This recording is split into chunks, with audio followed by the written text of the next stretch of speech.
오늘은 아브라함과 예수님의 공통점이 뭐가 있을까 좀 아침에 고찰을 해봤습니다.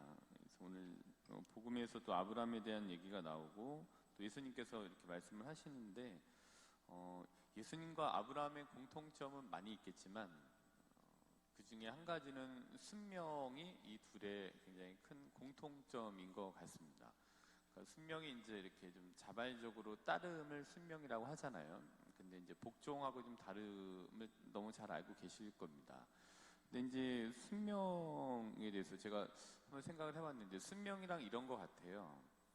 순명은 무조건적인 따름이 아니고 조건적인 따름이고, 조건적인 따름이 아니라 무조건적인 따름이다. 이제 이게 순명인 것 같아요. 뭐 순명의 과정도 얘기를 이 안에 있기도 한데, 그래서 순명에는 필요한 게 있습니다. 무조건적인 따름이 아니고 조건적인 따름이고, 또 조건적인 따름이 아니라 무조건적인 따름이 되는 순명에는 세 가지 조건이 필요한데, 그건 첫 번째로는 이제 신뢰가 순명에 필요하고 다 아시다시피, 그 다음에는 자발성이 필요하고, 세 번째로는 시간이 필요한 것 같습니다.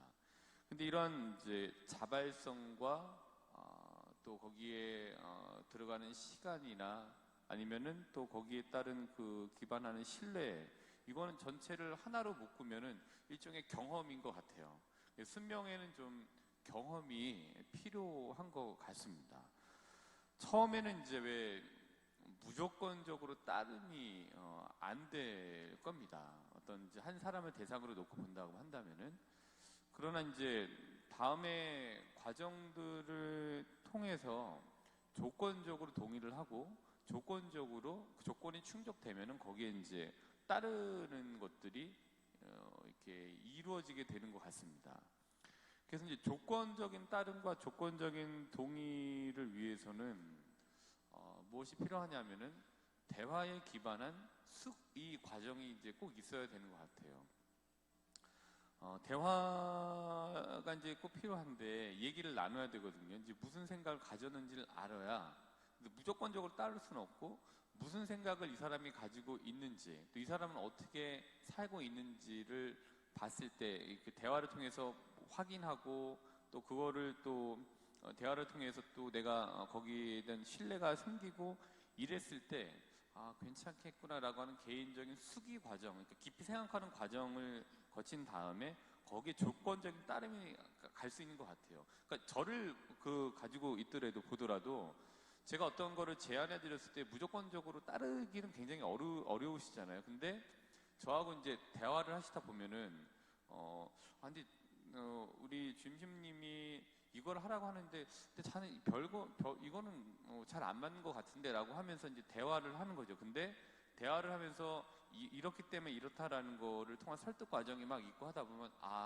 알겠습니다. 그럼 제가 이 부분 그렇게 이해가 됐으니까 그럼 이렇게 한번 가도록 한번 따라 보겠습니다라고 하는 조건적 따름이 대화를 통해서 생기시게 되잖아요. 그리고 대화하시고 간 다음에 수기하는 그런 깊이 생각하는 과정을 통해서 이거는 따를만 하다라고 생각이 되시면은 조건적인 순명이 거기서 이루어지게 되는 것 같아요.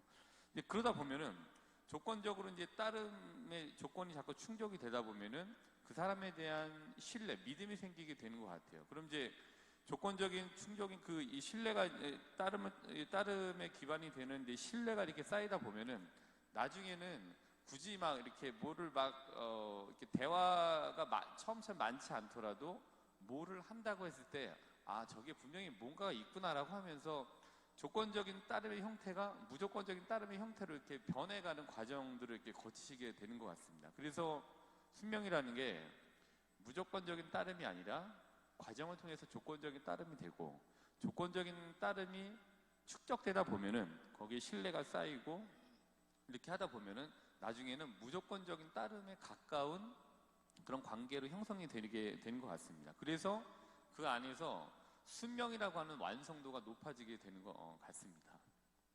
이제 예전에는 비합리적인 것도 순명이라는 것 때문에 무조건 따라야 된다라고 이제 저도 이렇게 하여튼 주교님 말씀하신 무조건 따라야 돼라고 저희 이렇게 배웠었거든요. 근데 그게 아니라 비합리적인 거라고 생각되는 것 안에서 수기의 과정, 대화와 설득이라는 과정을 통해서 합리적으로 만들어서 순명하게 만드는 게 지금의 더 순명에 더 적합한 것 같습니다. 순명의 완성도가 그렇게 높아지게 되는 것 같은데, 대화에 기반한 수기 과정을 통한 동의와 따름, 이걸 이제 이 순명의 어떤 과정이라고 본다면은 창세기 12장을 한번 보시면은, 창세기 이제 12장에 보면은 이제 갑자기 이제 누가 등장하냐면 아브라함이 등장하잖아요. 그래서 이제 하느님께서 아브라함에게 뭐라고 하시냐면은, 가라, 네 터전을 좀 박차고 네 친족과 아버지의 집을 떠나서 내가 너에게 보여줄 땅으로 가거라. 이것만 이제 저희가 강조하잖아요. 근데 이걸 보면은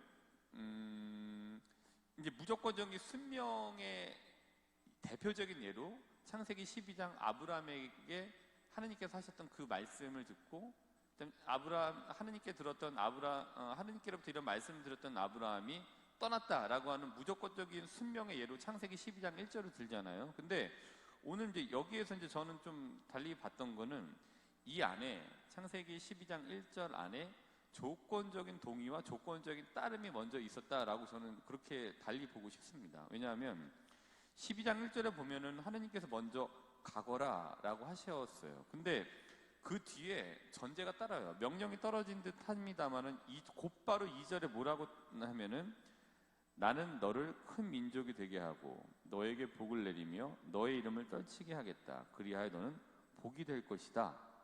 3절까지 쭉 이어지잖아요. 너에게 축복하는 이들에게는 내가 복을 내리고 너를 저주하는 자에게는 내가 저주를 내리겠다. 세상 모든 종족들이 너를 통하여 복을 받을 것이다 라고 이렇게 되어져 있습니다. 근데 이거를 먼저 명령이 떨어진 듯한 듯 보이지만 전제가 따랐고, 그럼 이거를 조금 더 좀 재미있게 아니면 조금 더 잘 이해하려고 한다면은 2절하고 3절을 먼저 읽고 1절을 집어넣으면 확실히 이해가 되세요. 왜냐하면은 2절에 내가 너를 큰 민족이 되게 하고 너에게 복을 내리고 너의 이름을 떨치게 하겠다. 그리하여 너는 복이 될 것이다. 너를 축복하는 이들에게는 내가 축복을 내릴 거고 너를 저주하는 이들에게는 내가 저주를 내릴 거다. 그리고 너를 통하여 큰 복이 내리게 할 것이다. 그러니 내 아비와 친족의 집을 떠나 내가 보여줄 땅으로 가거라 라고 하면은 훨씬 더 순명이 쉽게 이루어질 수 있게 되는 거죠. 그러니까 이런 과정이 있어야 된다. 즉 대화를 통한, 대화에 기반한 수기의 과정이 이제 있어야 된다라는 것을 창세기 12장 1절부터 3절이 오히려 굉장히 잘 보여주는 것 같아요. 이게 아브라함의 모습을 통해서 본 이 순명이라고 제가 좀 고찰을 해보게 되었습니다. 근데 물론 달리 보실 수도 있어요. 가거라 라고 했을 때 아브라함이 무조건 가게 된 거로, 대표적인 거로 생각을 하셔도 됩니다. 왜냐하면 12장에 느닷없이 아브라함이 등장했고, 그럼 12장 이전에 아브라함과 하느님 사이에 무슨 일이 있었는지 몰라요. 아브라함과 하느님 사이에 신뢰에 기반한 많은 과정들이 있었는지도 몰라요. 우리가 보기에는 12장에 느닷없이 아브라함이 등장했지만 그 전에 어떤 일이 아브라함과 하느님 사이에 있었는지 모르기 때문에 가거라 라고 해서 그냥 믿고 갔을 수도 있습니다. 근데 그거는 이제 모르니까 그건 차치해 두고 12장 1절 12장이라는 걸 우리가 그 과정을 모르고 봤을 때는 이렇게 이해를 해보시면은 순명에 대해서 조금 더 달리 이해를 해보실 수 있게 되는 것 같습니다.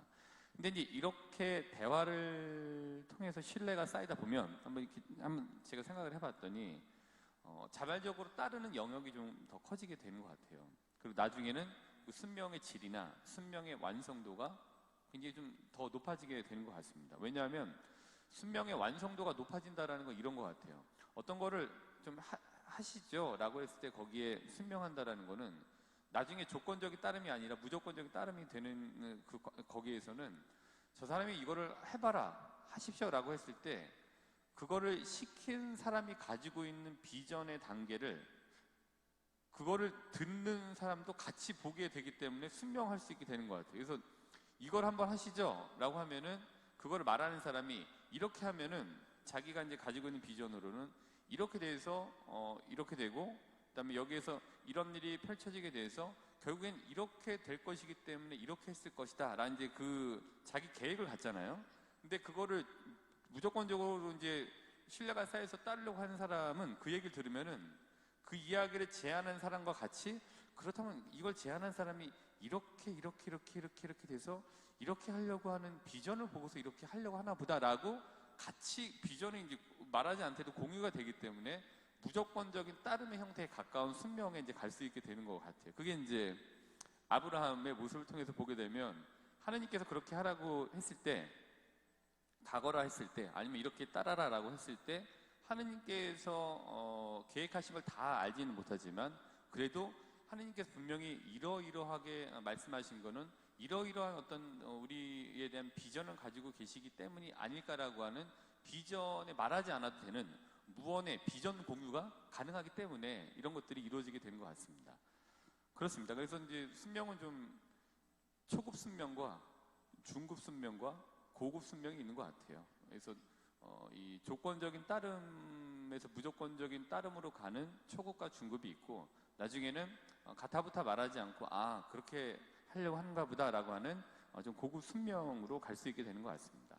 그 고급 순명을 저희는 창세기 12장부터 초급이나 중급을 창세기 12장부터 창세기 21장까지 볼 수 있는 것 같아요. 그리고 가장 고급 순명의 절정으로 창세기 22장을 볼 수 있게 되는 것 같습니다. 창세기 22장은 뭐냐 하면은 아브라함이 이삭을 제물로 바치는 거죠. 자기 이제 자녀를 제물로 바치는 거잖아요. 이게 고급 순명이 아닐까 싶어요. 12장부터 21장까지는 저희가 읽기에는 9장밖에 안 되잖아요. 근데 이 12장부터 21장까지를 살았던 그 사람들에게는 몇십 년의 세월이었단 말이에요. 그 긴 과정. 그러면은 어떤 대화, 하느님과의 관계에 있었던 여러 가지 수기의 과정들이 있었을 거고, 하느님께 순명하는 순명의 완성도가 더 높아졌을 거라고 짐작해 본 결과 22장의 모습은 그게 최절정에 다른 고급 순명으로 볼 수 있게 되는 것 같습니다. 그래서 저희가 조금 하느님 이 말씀에 좀 고급 순명을 하기 위해서는 하느님께 대한 신뢰나 하느님께 대한 어떤 믿음 이런 것들이 굉장히 두껍게 구축이 되어야 되는 거잖아요. 그래서 시편 61장과 62장을 집에 가서 한번 읽어보시기를 이제 추천해 드리겠습니다. 이거 이제 아침에 저도 읽으면서 아 그래 하느님 이런 분이시지, 그리고 이렇게 해야 되는 게 맞지. 특별히 62장 6절에 보면은 내 영혼아, 시편 62장 6절입니다. 내 영혼아 오직 하느님을 향해 말없이 기다려라.